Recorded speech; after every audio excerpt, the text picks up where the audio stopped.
ആരെങ്കിലും ഒരാൾ.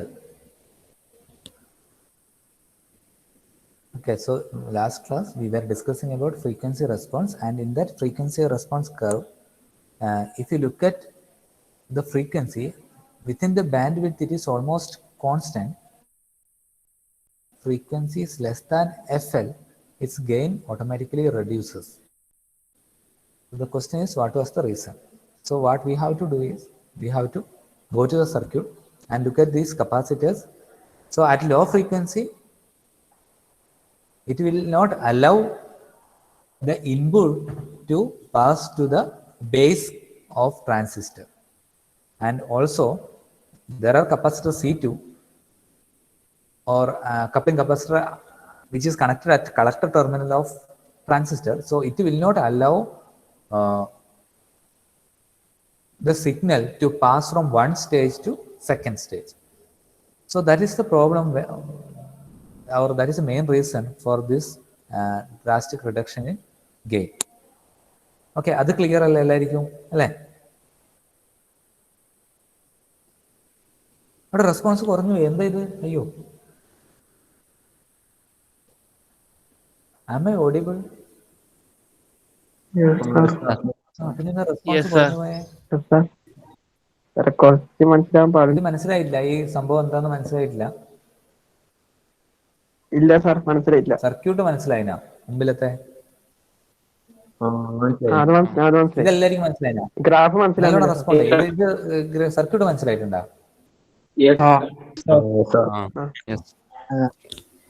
സർക്യൂട്ടിൽ നമ്മൾ മെയിനായിട്ട് ഫോക്കസ് ചെയ്യേണ്ടത് what is the need of these four resistance, and then what is this requirement of this capacitance, and what is the use of this. Okay, the input is there. This is actually input, and only what difference is, if you apply input like this, that is positive. Positive. Abhinande, endada?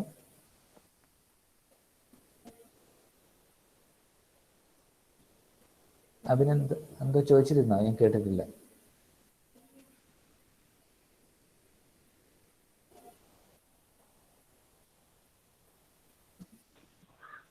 Circuit ഒന്നുകൂടി പറഞ്ഞല്ലോ സാറേ.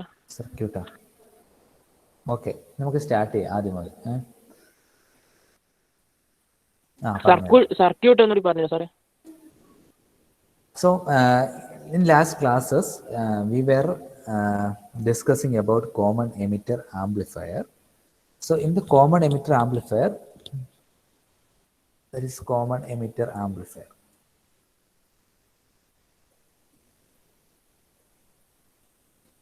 So the connection in common emitter amplifier is like this, or the common emitter amplifier circuit is like this. If you look at this circuit, you can see that the input, so this is common, so you can draw all are at same potential. Okay, if you see this ground, they are similar symbol, so you can draw a line like this. ഇങ്ങനെ ഒരു line നിങ്ങൾക്ക് വരയ്ക്കാൻ വേണ്ടി പറ്റും. Now if you look at the diagram, the input is applied between base and emitter, and output is taken between collector and emitter. So that is the reason why this circuit is called common emitter. Common ആയിട്ട് emitter എന്താണെന്നുള്ളത് പറഞ്ഞത് അത് ആ ഒരു reason കൊണ്ടാണ്. Emitter input എന്ന് പറയുന്നത് എമിറ്ററിനും ബേസിനും common ആണ്. അതുപോലെ തന്നെ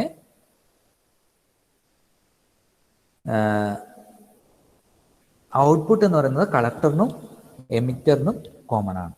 ഓക്കെ, നൗ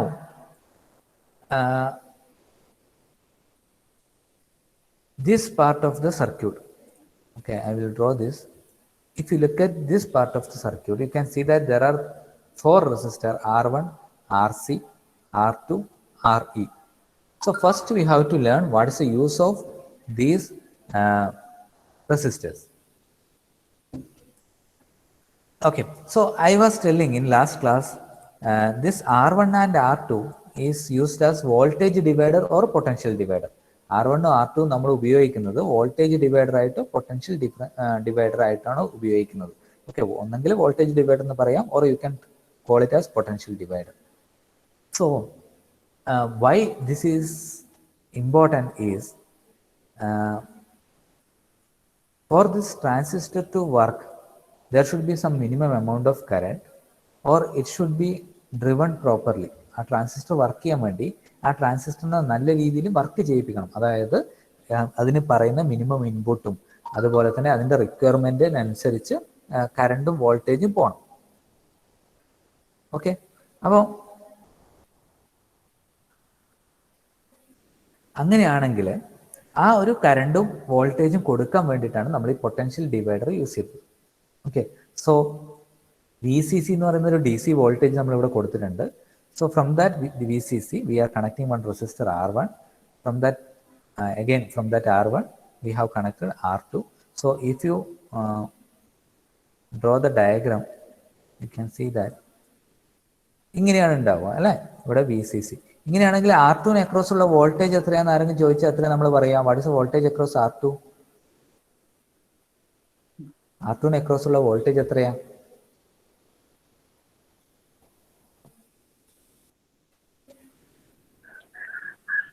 ഇത് ഓഡിയബിൾ ആയിട്ടില്ല, നീ എന്ത് സംസാരിക്കുന്നുണ്ടെന്ന് മനസ്സിലായി. VR2 is equal to voltage divider rule നമ്മൾ പഠിച്ചതാണ്. എന്താണ്?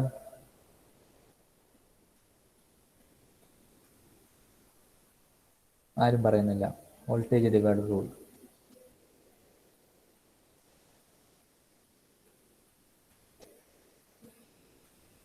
മൈനസ് വി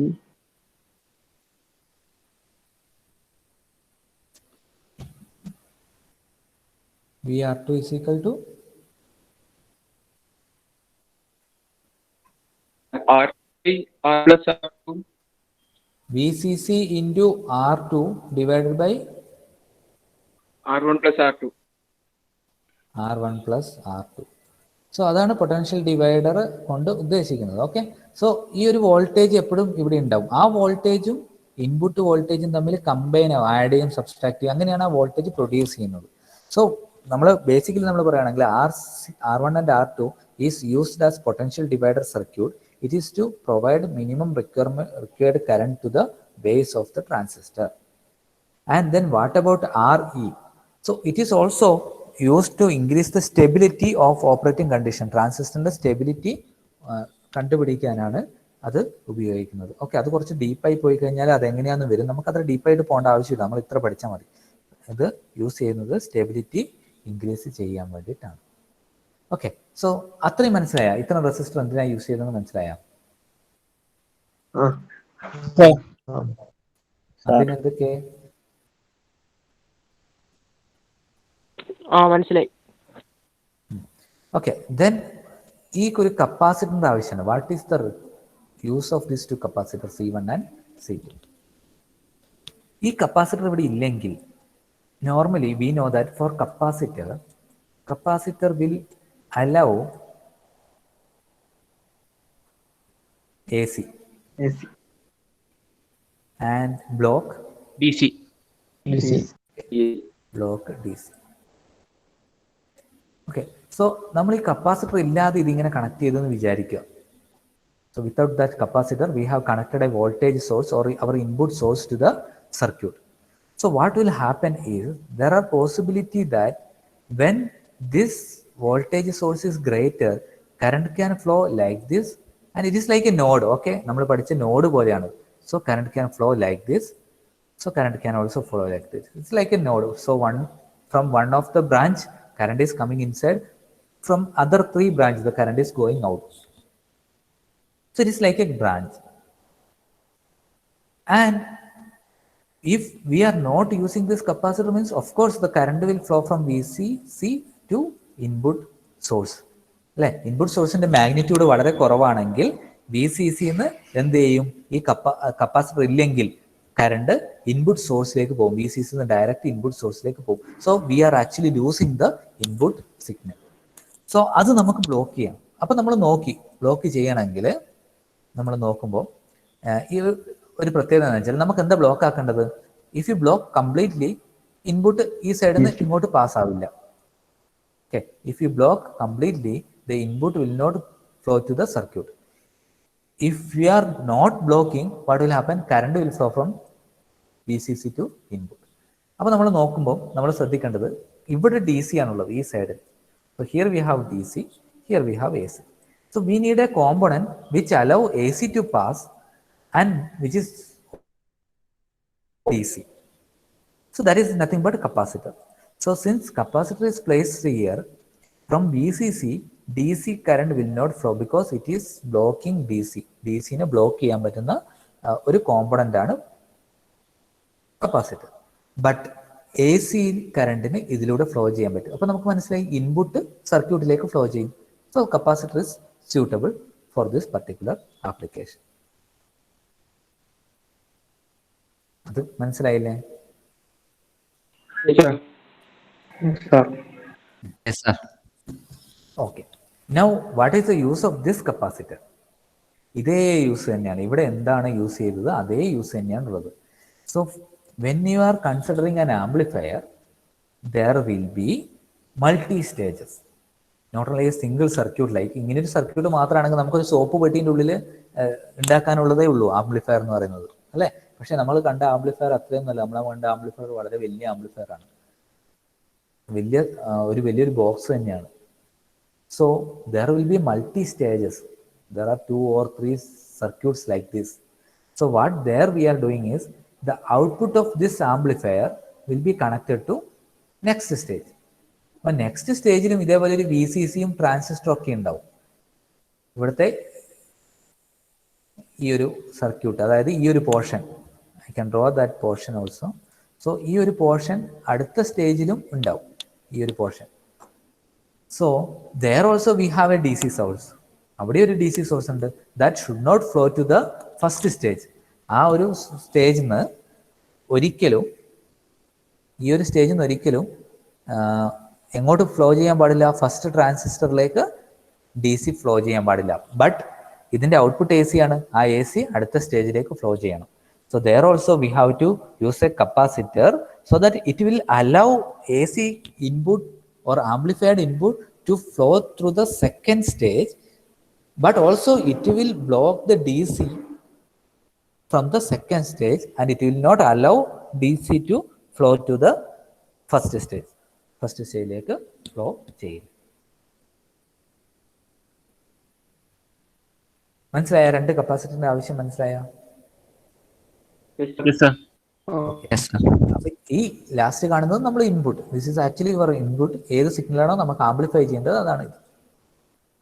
ഓക്കെ, ഇതാണ് നമ്മുടെ, ഇവിടെയാണ് നമ്മുടെ ഔട്ട്പുട്ട് ഉള്ളത്. So if you give a signal like this, you can see that this is of small magnitude, but if you look at this output, this is of higher magnitude, but only the reason is or only the difference is it is in the inverted form.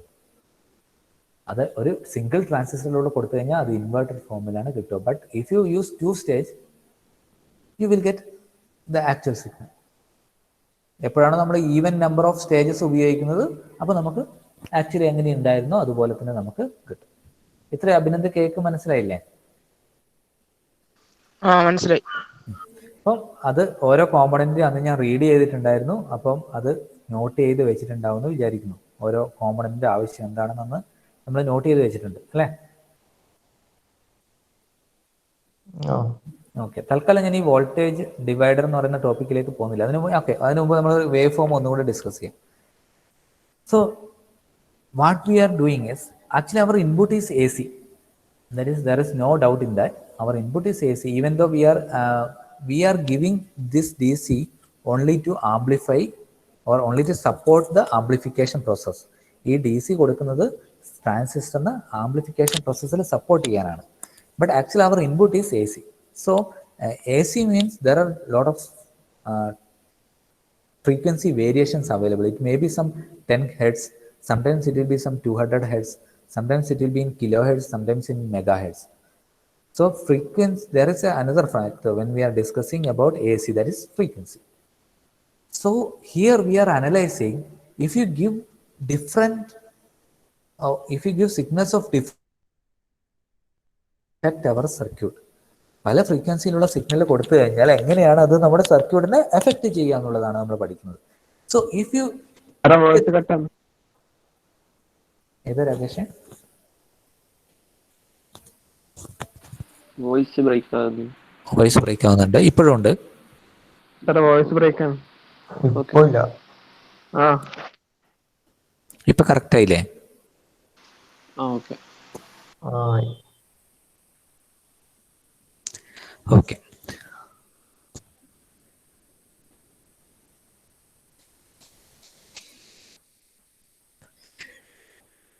Okay. അപ്പം what we are going to do is we are doing the or we are plotting the frequency response of common emitter. The break on. Okay, net slow ആവുന്നതാണ്. ഇപ്പോൾ okay ആണോ? Okay okay. ഞാൻ എഴുതിയതൊക്കെ സ്ക്രീനിൽ കാണുന്നുണ്ടോ? Okay. Okay. So now we are going to plot the frequency response. So if you give input of different frequency or by varying frequency, how the circuit will work, that is what we are going to discuss now. So on the x-axis I am taking frequency. So this is frequency. That means here it will be low frequency, then frequency will be keep on increasing in this axis. Here you will be getting higher frequencies. So frequency increases as we move from 0 to this x-axis. And here we have gain. Okay, gain means it's actually ratio of output divided by input. Okay, so gain എന്ന് പറയുന്നത് എപ്പോഴാണ് അത്രത്തോളം output കിട്ടി അല്ലേ? അപ്പം gain G എന്ന് പറയുന്നത് നമ്മൾ സാധാരണ റെപ്രസെന്റ് ചെയ്യുക ഔട്ട്പുട്ട് ഡിവൈഡ് ബൈ ഇൻപുട്ട് എന്നാണ് അല്ലേ? അപ്പം നമ്മൾ കോമൺ എമിറ്റർ ആംപ്ലിഫയറിന്റെ കേസിൽ ഡെസിബിളിലാണ് റെപ്രസെന്റ് ചെയ്യുക. ഡെസിബിളിൽ റെപ്രസെന്റ് ചെയ്യുമ്പോൾ സാധാരണ ലോഗ് എടുത്തിട്ടാണ് നമ്മൾ കാൽക്കുലേഷൻ ചെയ്യുക. അപ്പം 20 log output divided by input എന്നുള്ള രീതിയിലാണ് നമുക്ക് എന്ത് ചെയ്യുക, ഫോർമുല നമുക്ക് കിട്ടുക. ഓക്കെ, നമ്മൾ ഫോർമുലേനെ പറ്റി അത്രയൊന്നും എക്സ്പ്ലെയിൻ ചെയ്യാൻ പോകുന്നില്ല. ആ ടേം നമ്മൾ അടുത്ത ടോപ്പിക് ആകുമ്പോൾ നമുക്ക് കാണാം. അങ്ങനെയാണെങ്കിൽ ഗെയിൻ എന്ന് പറയുന്നത് എത്രത്തോളം ഔട്ട്പുട്ട് കിട്ടി, ഇന്ന് ഇൻപുട്ട് കൊടുക്കുമ്പോൾ ഔട്ട്പുട്ട് എത്രത്തോളം കിട്ടി. നമുക്ക് time we need constant gain. Constant gain ആണ് നമുക്ക് വേണ്ടത്. കാരണം ഇപ്പം ഒരു 5 വോൾട്ട് ഒരു 1 വോൾട്ട് ഇൻപുട്ട് കൊടുത്താൽ അതിന് ഒരു ഗെയിൻ ഓക്കെ ഇൻപുട്ട് ജി എന്ന് പറയുന്നത് ഇൻപുട്ട് ഡിവൈഡ് ബൈ ഔട്ട്പുട്ട് ആണ്. ഇപ്പം ഗെയിൻ കോൺസ്റ്റന്റ് ആണെങ്കിൽ നമുക്കിപ്പോൾ example 5 and our input is 1. So 5 into 1 is 5. Output is 5. Okay, gain is 5, input is 1. So again gain is 5, input is 2, it is 10. So you can see that proportionally when the input increases, proportionally the output also increases. Input increase ചെയ്യുന്നതിനനുസരിച്ച് എന്തും increase ചെയ്യുന്നുണ്ട്, ഔട്ട്പുട്ടും increase ചെയ്യുന്നുണ്ട്. Okay, അപ്പോൾ അങ്ങനെയാണെങ്കിൽ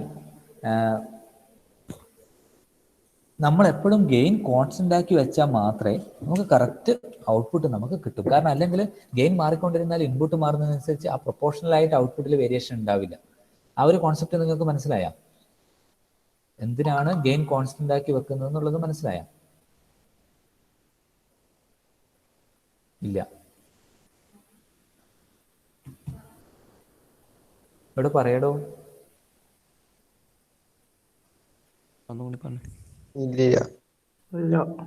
മനസ്സിലായില്ല? Okay, so normally ഗെയിനിന്റെ formula എന്ന് പറയുന്നത് output divided by input ആണ് അല്ലേ? ഔട്ട്പുട്ട് ഡിവൈഡഡ് ബൈ ഇൻപുട്ട് നിങ്ങൾ പണ്ട് പഠിച്ചിട്ടുണ്ടാവേണ്ടതാണ് ഔട്ട്പുട്ട് ഡിവൈഡ് ബൈ ഇൻപുട്ട്. ഇപ്പം ഗെയിൻ ഞാൻ കോൺസ്റ്റന്റ് ആക്കി സെറ്റ് ചെയ്ത് വെച്ചാൽ ഇവിടെ നോക്ക്, ഇപ്പം ഗെയിൻ 5 ആണ്. ഇപ്പൊ 5 ഇൻറ്റു ഇൻപുട്ട് ആണ് ഔട്ട്പുട്ട് അല്ലെ? ഗെയിൻ ഇൻറ്റു ഇൻപുട്ട് ആണോ ഔട്ട്പുട്ട്? ഈ ഫോർമുല കൊണ്ട് അത് മനസ്സിലാക്കാൻ പറ്റുന്നുണ്ടോ?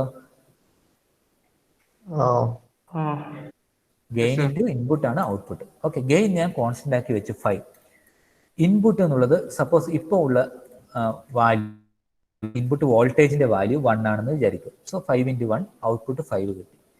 ഇനി ഇൻപുട്ട് കൂടി 5 ഇൻറ്റു 2 ആയി, അതായത് 2 ഇൻപുട്ടായി, 2 വോൾട്ട് ഇൻപുട്ടായി. So 5 into gain 5 into 2 input is equal to 10. Now again gain is 5, 3 ആയി. So output is 15. നമുക്കിപ്പം മനസ്സിലാവും ഗെയിൻ കോൺസ്റ്റന്റ് ആക്കി വെക്കുമ്പം പ്രൊപ്പോർഷണലായിട്ട് ഇൻപുട്ട് കൂടുന്നതിന് പ്രൊപ്പോർഷണലായിട്ട് ആരും കൂടുന്നുണ്ട്, ഔട്ട്പുട്ടും കൂടുന്നുണ്ട് എന്ന് മനസ്സിലായി അല്ലേ? അത് മനസ്സിലായ?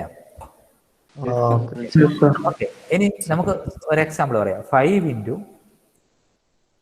1, നമുക്ക് ആദ്യം 5 കിട്ടി. സഡൻലി നമുക്ക് ഗെയിന് കുറഞ്ഞു, 2.5 ആയി. അപ്പം നമ്മൾ ഇൻപുട്ട് 2 വോൾട്ടായി, ഇൻപുട്ട് കൂടി പക്ഷെ ഗെയിൻ പെട്ടെന്ന് കുറഞ്ഞു. 2.5 into 2 എത്രയാ? അതും 5 തന്നെയാണ്. ഔട്ട്പുട്ടിൽ എന്തെങ്കിലും വേരിയേഷൻ ഉണ്ടാവുമോ? ഇല്ല. അപ്പൊ കോൺസ്റ്റന്റ് ഗെയിന് കിട്ടുന്നത് വളരെ ഇമ്പോർട്ടന്റ് ആണ്. എന്നാൽ മാത്രമേ അത് നമുക്ക് ഉദ്ദേശിക്കുന്ന പോലെ വർക്ക് ചെയ്യും. ഇപ്പൊ എനിക്ക് കുറച്ചും കൂടെ മനസ്സിലായിട്ടുണ്ടാവും എന്ന് വിചാരിക്കുന്നു നിങ്ങൾക്ക്. റെസ്പോണ്ട് ചെയ്യുന്നില്ല? പോരാ ക്ഷീണം വരുന്നില്ല.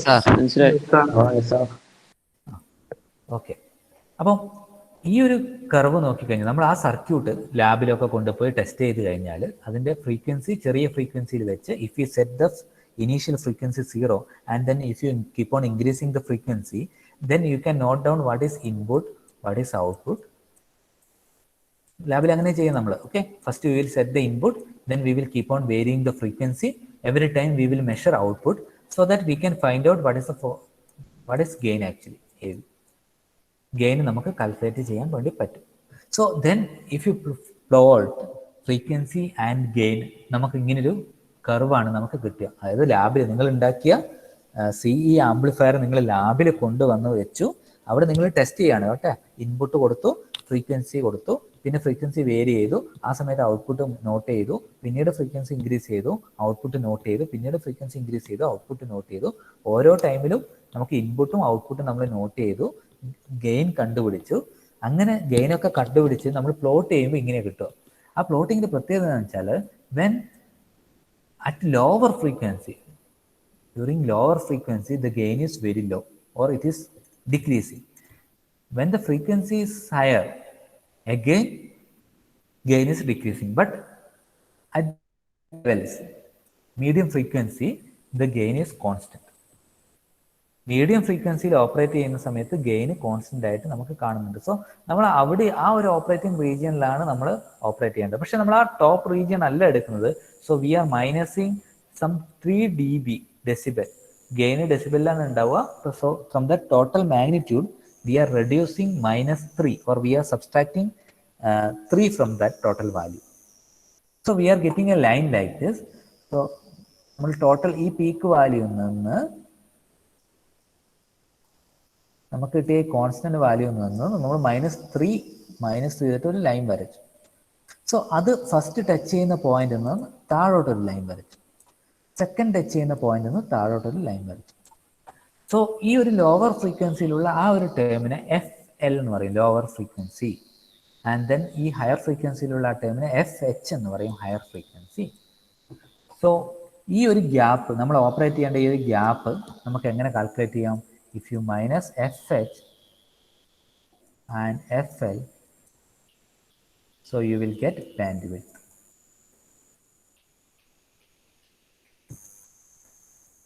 ആ ഒരു ടേമാണ് നമ്മൾ ഏത് ഫ്രീക്വൻസി ബാൻഡിലാണ് അത് ഓപ്പറേറ്റ് ചെയ്യേണ്ടത്, ആ ഒരു ടേമാണ്. ഈ ടോപ്പ് ഫ്രീക്വൻസിന്ന് ഹയർ ഫ്രീക്വൻസിന്ന് ഈ ലോവർ ഫ്രീക്വൻസി മൈനസ് ചെയ്താൽ നമുക്ക് എന്ത് കിട്ടി? ഇത് കിട്ടി.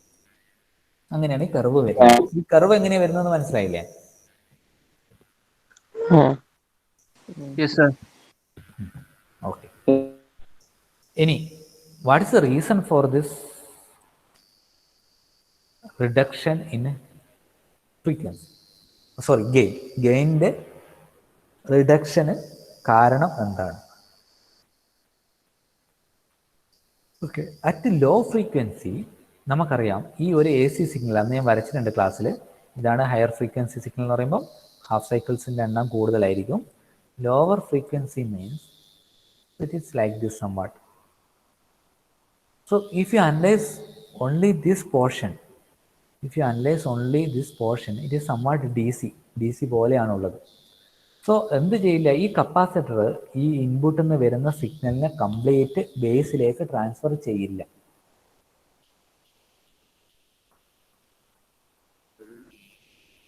കപ്പാസിറ്റർ ഇൻപുട്ടിൽ നിന്ന് വരുന്ന സിഗ്നലിനെ അതേപോലെ തന്നെ ട്രാൻസ്ഫർ ചെയ്യില്ല. കാരണം എന്താ, അവിടെ ഫ്രീക്വൻസി കുറവാണ്. ഫ്രീക്വൻസി കുറവായ സിഗ്നൽ ഏതാണ്ട് DC സിഗ്നലാണ് അല്ലേ. അപ്പോൾ അതിനെ ട്രാൻസ്ഫർ ചെയ്യില്ല. അങ്ങനെ ആ ഇൻപുട്ട് എന്ത് ചെയ്യുന്നില്ല, നമ്മുടെ ബേസിലേക്ക് റീച്ച് ആവുന്നില്ല. അപ്പോൾ ഓഫ് കോഴ്സ് നമുക്കറിയാം ഗെയിൻ എന്ന് പറയുന്നത് ഔട്ട്പുട്ട് ഡിവൈഡഡ് ബൈ ഇൻപുട്ടാണ്. പക്ഷെ ഇൻപുട്ട് നമ്മൾ കൊടുത്ത ഇൻപുട്ട് എവിടെ എത്തുന്നില്ല, ബേസിൽ എത്തുന്നില്ല. ബേസിൽ എത്തുന്ന ഇൻപുട്ടാണ് ഇവിടെ പറഞ്ഞിട്ടുള്ളത്, ആക്ച്വൽ ഇൻപുട്ട് അല്ല. ആക്ച്വൽ ഇൻപുട്ട് കൊടുത്തു, പക്ഷെ ആ കപ്പാസിറ്റർ കുറച്ച് ഇൻപുട്ടിനെ മാത്രമേ ബേസിലേക്ക് വിട്ടിട്ടുള്ളൂ.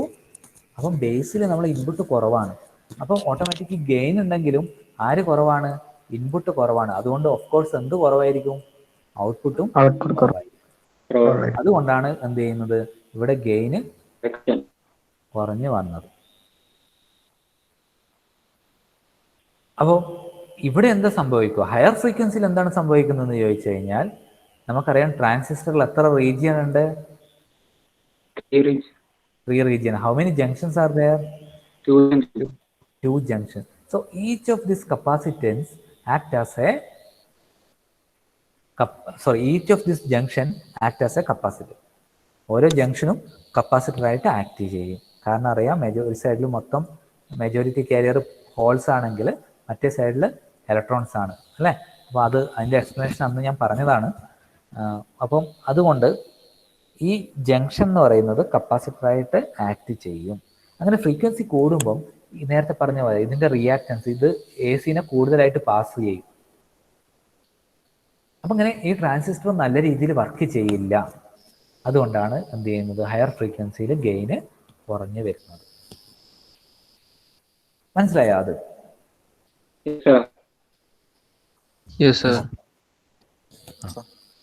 ഓക്കെ, അപ്പം അത് ക്ലിയർ ആയി എന്ന് വിചാരിക്കുന്നു.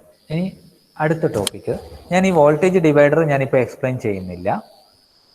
കാരണം എന്ന് വെച്ചാൽ അത് കുറച്ച് ഇക്വേഷൻസ് ഒക്കെ ഉണ്ട്, നിങ്ങൾക്ക് കൺഫ്യൂഷൻ ആവും. കുറച്ചും കൂടെ സിമ്പിൾ ആയിട്ടുള്ളൊരു ടോപ്പിക്കാണ് പറയുന്നത്, elements of a measurement system or instrumentation system. അടുത്ത ഹെഡിങ് ഇങ്ങനെ എഴുതിക്കോ, element of measurement system or instrumentation system.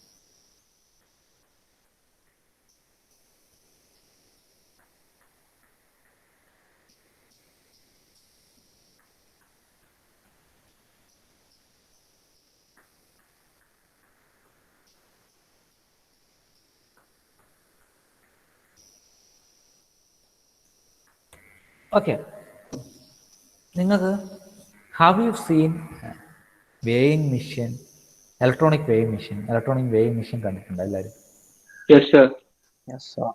എവിടെയാ കണ്ടത്? ഷോപ്പിൽ കണ്ടിട്ടുണ്ട് അല്ലേ. അവിടെ എന്താ നടക്കുന്നത് ശരിക്കും ഷോപ്പിൽ?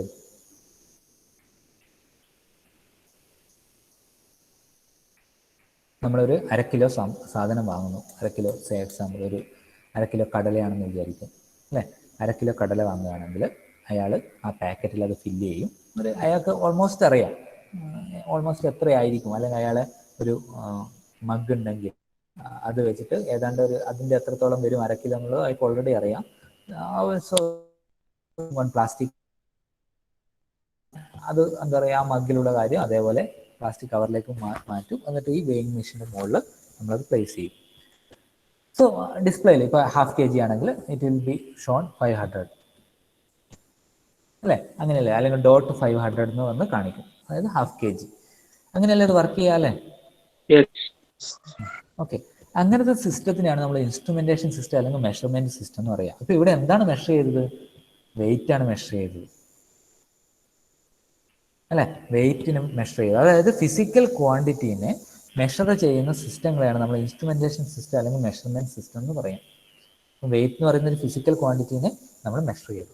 So if you look at your bike ഉണ്ട് നിങ്ങൾക്ക്, ബൈക്ക് ഓടിക്കുന്ന സമയത്ത് അതിൻ്റെ സ്പീഡ് നിങ്ങൾക്ക് കാണാൻ പറ്റും അല്ലേ. ഒരു മീറ്ററിൽ സ്പീഡ് കാണിക്കുന്നുണ്ട്, സ്പീഡോമീറ്റർ എന്ന് നമ്മൾ പറയും അല്ലേ. അപ്പം അതിൽ എത്ര സ്പീഡ് 70 km/h ഓർ 50 km/h അത് കാണുന്നുണ്ട്. സോ അവിടെ നമ്മൾ എന്താണ്, ഫിസിക്കൽ ക്വാണ്ടിറ്റി, സ്പീഡ് എന്ന് പറയുന്ന ഫിസിക്കൽ ക്വാണ്ടിറ്റിയാണ് നമ്മൾ എന്ത് ചെയ്യുന്നത്, മെഷർ ചെയ്യുന്നത് അല്ലേ. ഓക്കെ. Yes. വേറെ എന്താ ഉള്ളത്? വേറെ ഏത് ക്വാണ്ടിറ്റീനെ മെഷർ ചെയ്യുന്നതാണ് നിങ്ങൾക്കറിയാം? ഏതാ?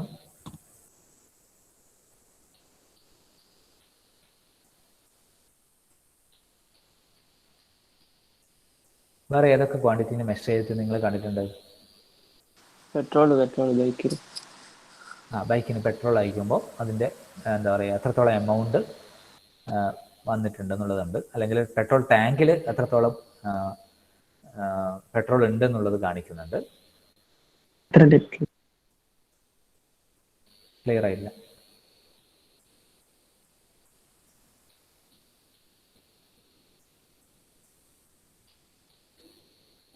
നമ്മളൊരു ലൈന് സ്കെയിൽ വെച്ച് മെഷർ ചെയ്യുന്നു. ലൈന് സ്കെയിൽ വെച്ച് സ്കെയിൽ വെച്ച് മെഷർ ചെയ്യാന്ന് വെച്ചാൽ കൺവെൻഷൻ, അത് ഇലക്ട്രോണിക്സിന്റെ ആവശ്യമില്ലല്ലോ അതിനകത്ത്. വോൾട്ടേജ് മെഷർ ചെയ്യുന്നോ? ഓക്കെ, വോൾട്ടേജ് മെഷർ ചെയ്യുന്നുണ്ട്.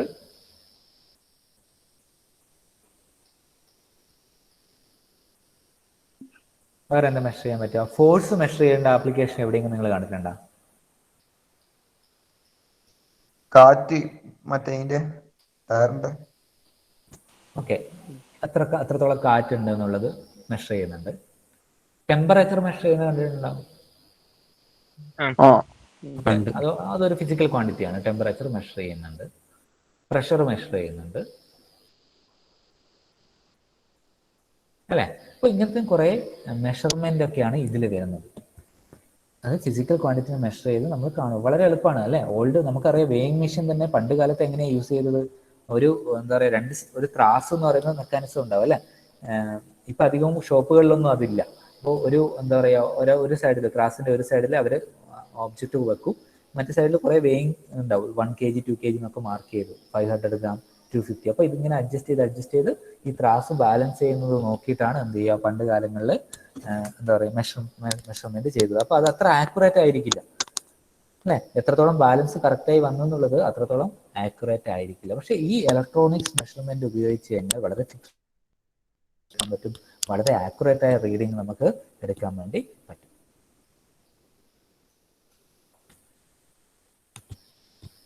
ഓക്കെ, ഞാൻ ഈ ബ്ലോക്ക് ഡയഗ്രത്തിലേക്ക് പോകുന്നില്ല, കാരണം വെച്ചാൽ ഇന്ന് ആ ഒരു ഡൗട്ട് കയറി വന്നതുകൊണ്ട് ടൈമിങ്. ഇനിയിപ്പം ബ്ലോക്ക് ഡയഗ്രാം പഠിച്ചു കഴിഞ്ഞാലും നമുക്കൊരു 4 മിനിറ്റും കൂടിയേ ഉള്ളൂ.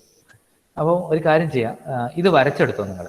ഈ ഒരു ഫംഗ്ഷൻ അടുത്ത ഹെഡിങ് അത് തന്നെ, elements of measurement system heading തന്നെ ഈ ഒരു ബ്ലോക്ക് ഡയഗ്രാം വരച്ചെടുക്കും. ഞാൻ ആ സമയത്ത് അറ്റൻഡൻസ് വിളിക്കും.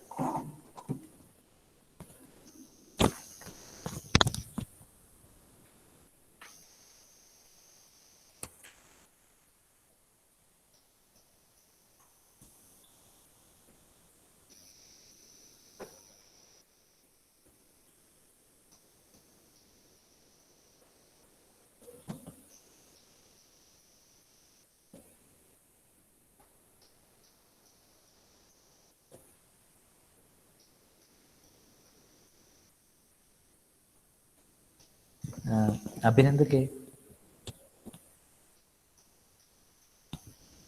Present sir. Abhinand N. Adarsh Preman. Akash Dileep. Akash, നീ ബുക്ക് വാങ്ങിയിട്ടുണ്ടായിരുന്നോ? വാങ്ങുന്നില്ലേ? എന്താ അത് പറയണേ, അത് വാങ്ങുന്നില്ലെങ്കിൽ വേറെ ആൾക്കാരുണ്ട്. Alan K A. Present sir. Amarnath. Present sir. Anand V V. Present sir. Anurag പോയി. Arjun M. Present sir. Preethi Krishna. Present sir. Kalidas. Present sir. Naveed. Present, sir. Marzooq. Present sir. Sherin. Present sir. Muhammad Zain. Present sir. Nihal Abdul Nazeer. Nihal.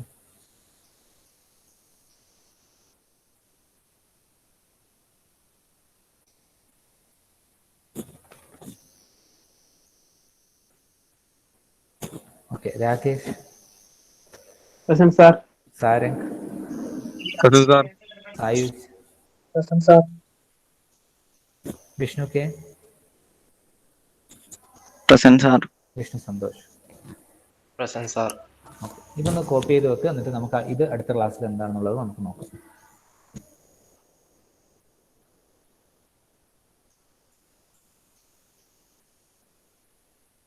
Hello sir, ആ ഇന്നലെ സാറിനെ കാണാൻ പറഞ്ഞില്ലേനു?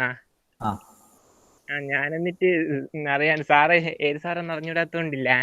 ആ ഞാൻ അറിയാണ്ട് റിജു സാറിനെ ഞാൻ കണ്ടുപോയെ. അത് കുഴപ്പമില്ല. റിജു സാർ പറഞ്ഞിട്ട് ഞാൻ വെച്ചു. ആ.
ഇത് എഴുതിയെടുക്കാം. Yes sir. ഓക്കെ, നമുക്ക് അടുത്ത ക്ലാസ്